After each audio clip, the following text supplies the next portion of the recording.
Hello, everybody. Welcome to my second installment of my adventure in the WPL, and by that I mean White People Land, otherwise known as Iowa, as the folks here prepare for their Caucasian caucuses. But yesterday, another political bombshell dropped. And let me say this, more bombshells have dropped as of late than bombs dropped in France in 1917. Anyway, the Republican cultists in the Senate refused to hear witnesses or view evidence in the no-show impeachment trial orchestrated by that malevolent maestro Moscow Mitch McConnell. A sad day indeed for truth and justice and fairness. Probably the worst day for truth, justice, and fairness since that first Emmett Till trial down in Mississippi years ago. And folks, if you don't know about the Emmett Till trial, go find out and find out fast. Of course, the whole impeachment game was never really about truth or justice or even fairness. It was only about one thing and one thing only: good television or bad television. And for the PVP, and by that I mean Putin's vice president, witnesses testifying under oath inside a Senate impeachment trial with the whole world watching would be decidedly bad television. Really bad television. I mean, seeing Dr. Strangebolton lay out the details of the PVP's drug deal might have just turned the trick conviction-wise. But of course, that's just my opinion, and I'm really not here in the WPL to find out or express my opinion. I'm actually here to find out what the folks here are thinking. And Ron Sufer of Waterloo, Iowa, had a decidedly different opinion. And sitting across from me is a gentleman from Waterloo, Iowa. His name is Ron Sufer, and last night Ron came down. Waterloo's what? It's northeast. It's close to the Minnesota. Relatively close to the Minnesota border, yeah. So Ron came down for the big rally. President Trump made a quick pit stop here, in and out on Air Force One, and you came down and just talk to me about the rally. What was the experience for you, and was it the first time you've ever seen him? Well, that's the first time I've ever been to a political rally. It's the first time I've been able to see the president. I've been wanting to see the president for a long time. Would that be this president or any president? No, this president. There's a quality about this president that no other president that we've had in this country has ever had. I have a very strong belief system. I'm a true believer in Jesus Christ, and I am actually just this year launching a new ministry called the Flourishing Cedar Messengers. It concerns the grace of God. Now, are you a minister yourself? Is that your profession? It's an evangelistic ministry, yes. Now, let me ask you this. What would be the religious appeal of the current president? Why him as opposed to George Bush or Ronald Reagan or we've had many other, Jimmy Carter, for example. These were all clearly Christian presidents. What's his appeal, and why does he strike you as more in line with your beliefs that you would travel through, the snow? It was foggy when we came down the other day. Yeah. But you see, the thing is, my feelings about a president are not necessarily, I don't know how you would say it, standard, because I'm a writer, and I'm writing a thesis actually on a thing that I've coined the term for called pneuma politics, which is spirit of politics. And what does pneuma mean? Is that a word that I don't know about? That means spirit. Okay. In the Greek. I am a writer. I've written a book on the grace of God, and the whole concept behind politics in this country is different than any country in the entire world. How would you summarize that in a quick sentence? How is it different in your mind? The thing is, this is the only country in the world that was founded on a Christian basis. The original settlers, the Plymouth Pilgrims, they were not here for politics. They were here for freedom of religion, Christianity particularly. And so this entire experiment thing that God has used is here because of the fact that we are established as a Christian nation. What does Trump have to do with that? If clearly he's not a pilgrim, No, he's not. So I'm clearly, laying out a little bit of a Right, but I'm going to bring it back to where you were last night. You were at the rally. You made a big effort. Yeah. Yeah, I'm getting right there. With this nation being founded on a Christian, truly Christian principle, like no other country in the world is ever founded this way. The thing is, No, I want to interject two things. There are many Muslim countries far away that are also religious based. I mean, they have religious laws, Sharia. So when you say this is the only country that has like a religious foundation, I would just challenge that. No, I said Christian. Okay. So you're qualifying Specifically Christian, but not necessarily religious. That's right. There are many religious, foundations. Right. In our political world. But you see, the thing is, the United States was founded specifically on a Christian basis. Okay. Now the thing is, in 1963, June 17th, 1963, the Supreme Court of the United States outlawed God, the Christian God, from the schools, from the public place. Ever since then, things in the political spectrum in this country have happened that would never have ever happened prior to that date. The thing with Roe versus Wade would never have been able to happen had not the Supreme Court denied God, the very God who this country was founded upon, biblical God in Christ. Okay, and many other things have happened since then. Okay, now. Many presidents have come and gone. Ronald Reagan, I believe, was a very good president. Ronald Reagan did a lot for conservative, more or less, in my opinion, more money. Conservative. His was more of an economic conservatism with tax breaks and deregulation, but I felt that he was a particularly secular person, Ronald Reagan. I think so also. And I'm not trying to say that Donald Trump is a religious man by any means. In fact, it's interesting I'm speaking to you from Radio Iran because of the fact that, have you ever heard of a man in the Bible named Cyrus? Many people have compared Donald Trump to a Cyrus. Cyrus was not a godly man. He was a good man in his way, but he was the emperor of Persia. Donald Trump it would not qualify as a born again Christian. He specifically has said he's not born again, but his principles that he's standing upon and putting forth for our government are similar to what Cyrus did for Persia with the Jews. So you would say then that while he doesn't necessarily personally embrace the values but he's I don't even know if he's necessarily the messenger for it, but he's putting your beliefs into more concrete action than you've seen in previous presidents. Would that be a fair? That's very fair. That's exactly right. I believe God is using Donald Trump to do things. I don't know what he believes in his heart. I don't know Donald Trump. I've never spoken with him, but the thing is, I know God will use men that are imperfect for his plan. And his plan has been to bring our nation back to more Christian value. So I see a lot of what Donald Trump has done, things like, this may be controversial, especially to your audience, bringing Jerusalem in as the full-time capital of Israel.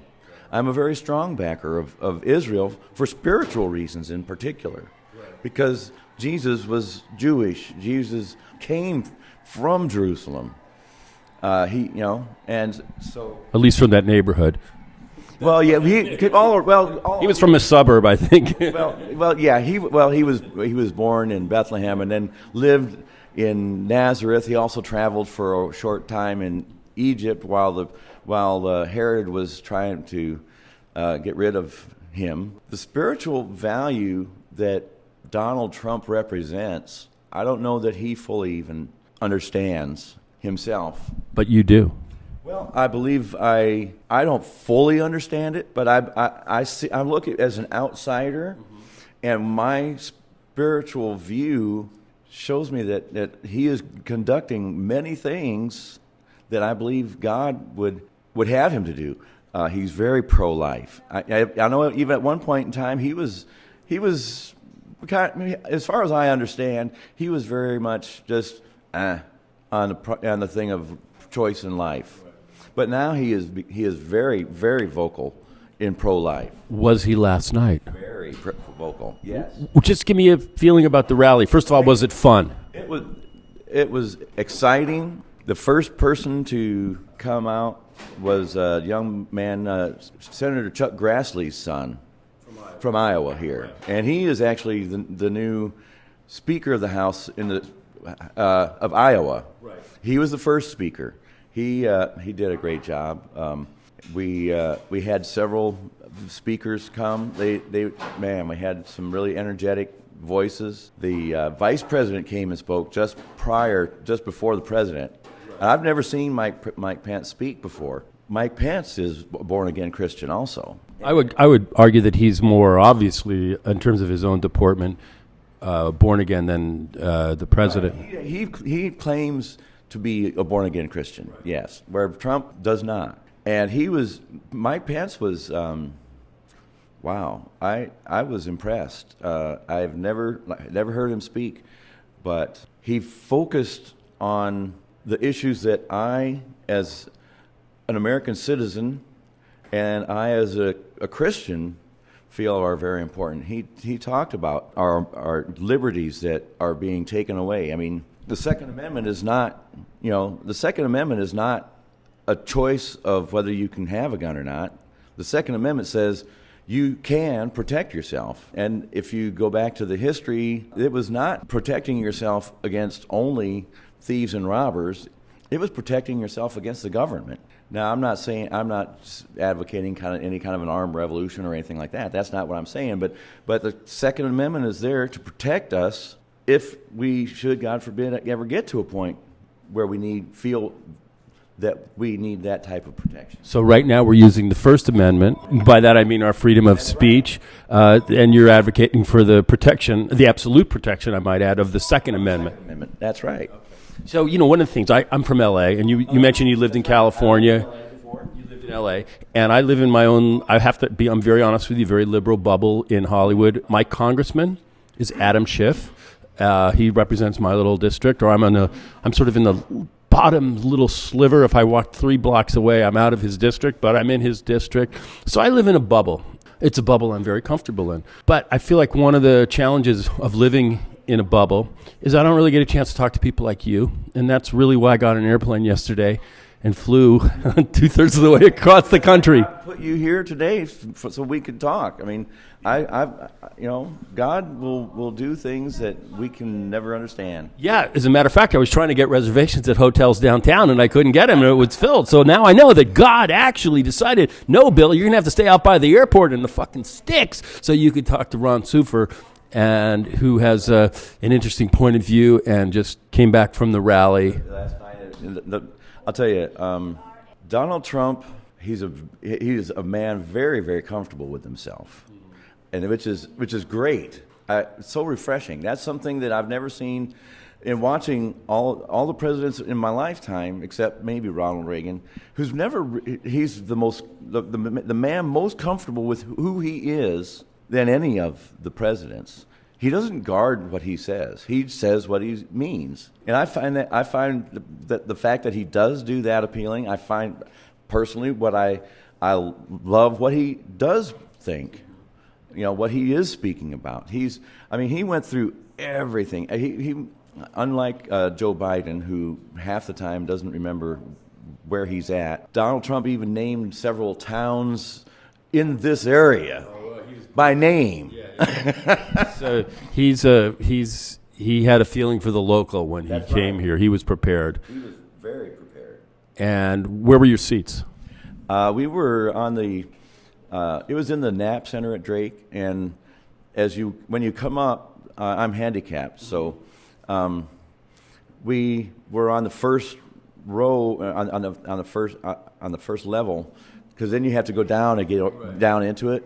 But I was right there on the front, virtually in front of, facing him. How intense? when I flew in last night, I saw all these Secret Service guys in black ops.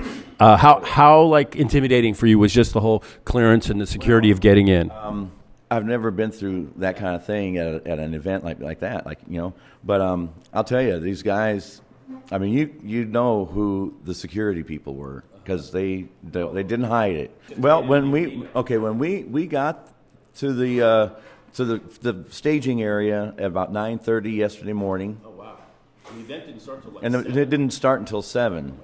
And the gates didn't open. The door didn't open until 3. Did you have a ticket or a reservation? I had a reservation, but they didn't go by that. It was just first come, first serve. Quick question. Now, are the Republicans having anything resembling a primary or a caucus, even though Trump is basically unopposed? Yeah, we are. And I was actually surprised. I'm going to be speaking at the Trump caucus in Waterloo, where I'm from. So you'll get a chance to vote on Monday.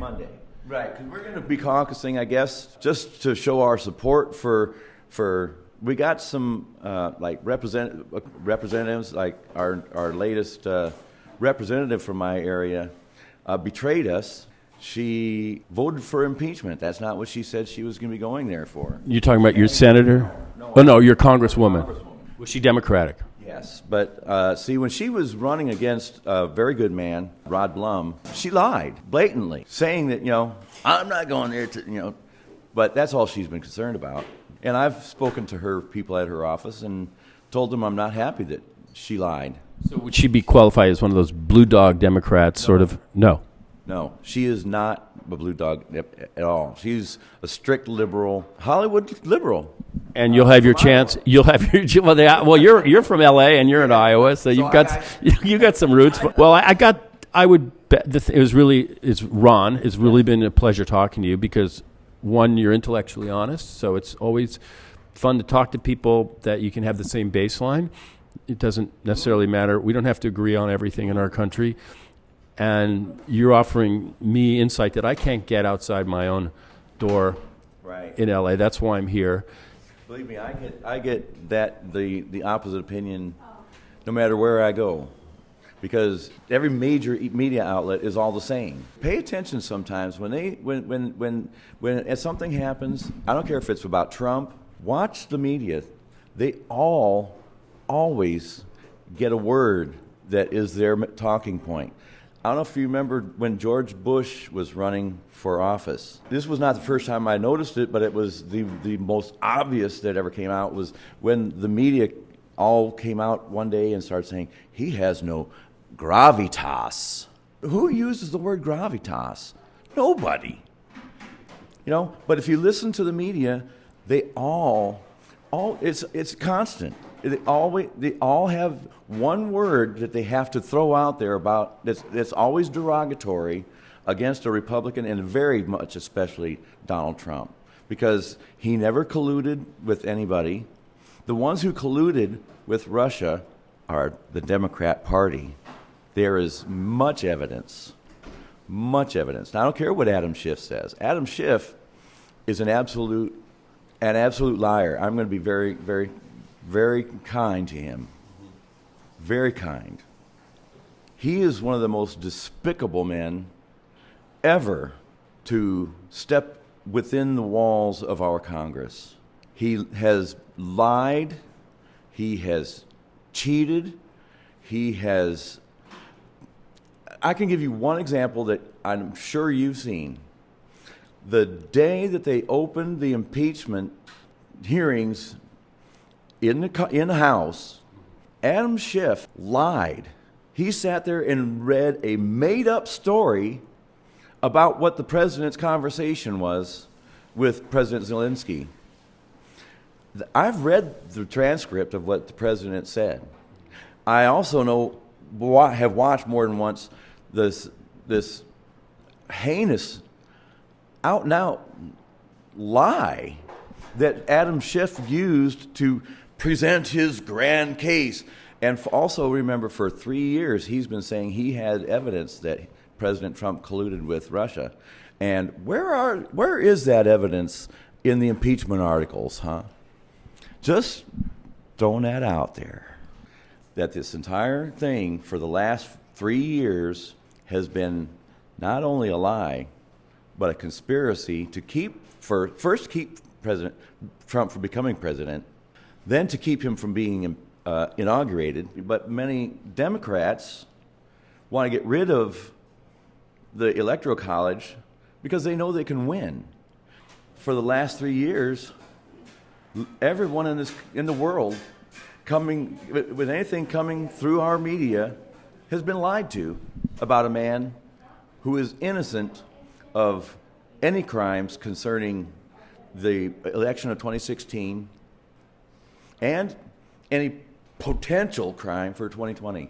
And that's one thing that President Trump did last night is I can't see how he can be so upbeat in the face of the complete and utter onslaught he has faced ever since he announced, but in particular ever since he was inaugurated. That man has been, there is no president ever that has gone through more hell on earth than what he has been put through, and he did nothing wrong. Well, politics is a contact sport. No. I'll tell you what. The guy who sat in the president in the Oval Office before Trump, he got no contact from anybody. He should have been impeached just for the Iran deal.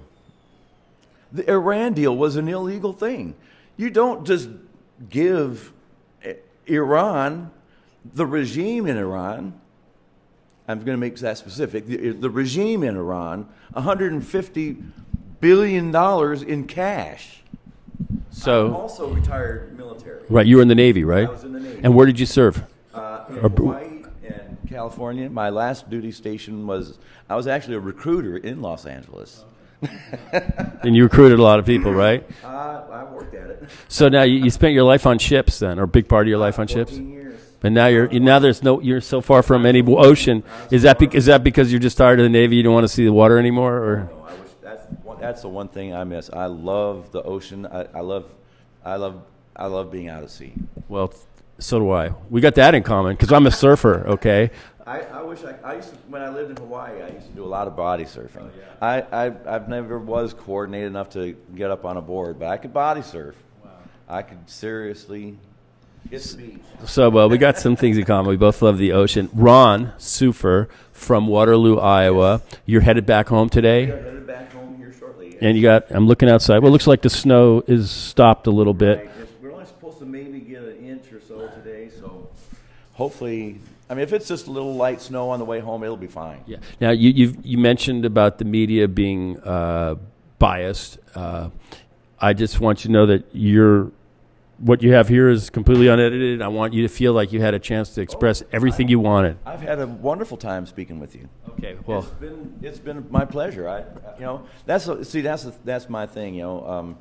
I just want to be able to speak to people and have people listen to me without cutting me off, or I get that all the time. Well, I hope I didn't cut you off. And you did not cut me off. You've been very pleasant to talk to. Oh, well, likewise. And you've been fun to listen to, and you've been not eye-opening, you've been ear-opening. And thank you for your time, and make sure you drive safely getting back to... Yeah, I mean, I couldn't get those other reservations, so I guess God was working in strange ways. You need to meet Ron Sufer from Waterloo, Iowa, outside the airport in Des Moines. And with that, I'm going to conclude this little interview, but I wanted to talk to somebody who had been to this rally with Trump. It was fabulous. He's an amazing speaker. He's an amazing speaker. Oh, well, maybe you can get him to your ministry someday. Yeah. All right, Ron, thank you so much for your insights and sharing with me. I really appreciate it.